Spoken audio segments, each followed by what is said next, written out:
Hi, my pseudonym is Jade. I just wanted to share my experience that transpired 5 years ago. I was a busy college student back then.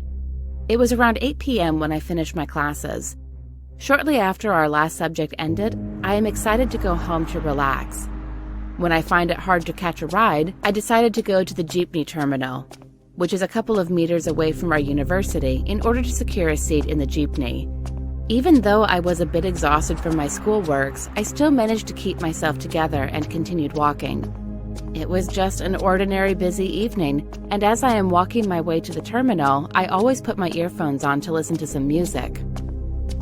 As I approached the terminal, I heard the jeepney barker, a person who calls for passengers, said, "Oh, hulin biyahi hulin biyahi ta," means that jeepney will be the last ride for tonight. I just laughed at the barker and told him that this would not be the last ride, but it will be the last one only for this day. Then I immediately climbed up to the jeepney. When the jeepney was already full with passengers, it then started to travel. While riding the jeepney, I am fond of looking outside while listening to music. I noticed that the views started to change. Instead of seeing city lights and buildings, it turned into a field, like we're on a rural place. The place was dark, and only the jeepney's light inside was the source of light on the road.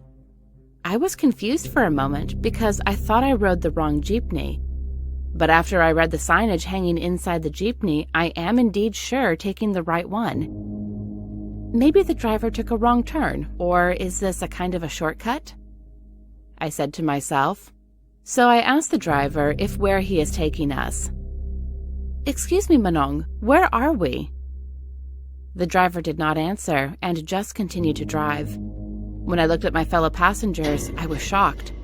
They were all wearing white with some bloodstains, and their head were all missing. I could not believe my eyes. Then, out of the blue, the driver spoke. "We're not lost, miss. We are taking the right way." I was really terrified and shocked. The things can't sink in through my mind.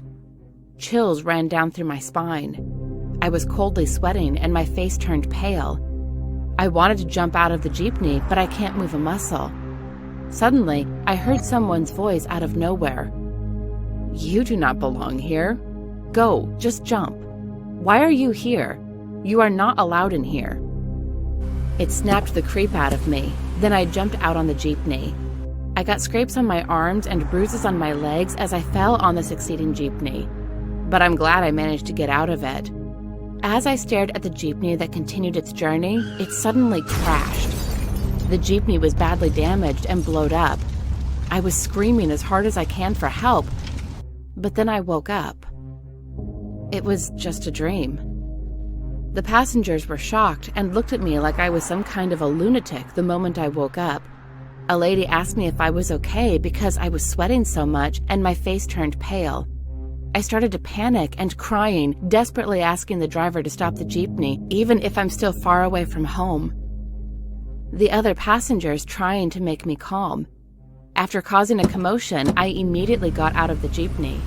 As the jeepney drove off, suddenly, it was hit by a big truck.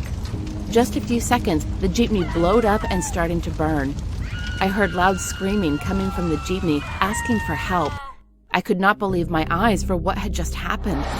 Then suddenly, I remembered my dream. To this day, I still cannot believe that moment. Then I realized what the barker said right before the incident. He said it was the last ride. Even though I am thankful that I'm still alive today, still there is some guilt inside me, for I did not manage to save them.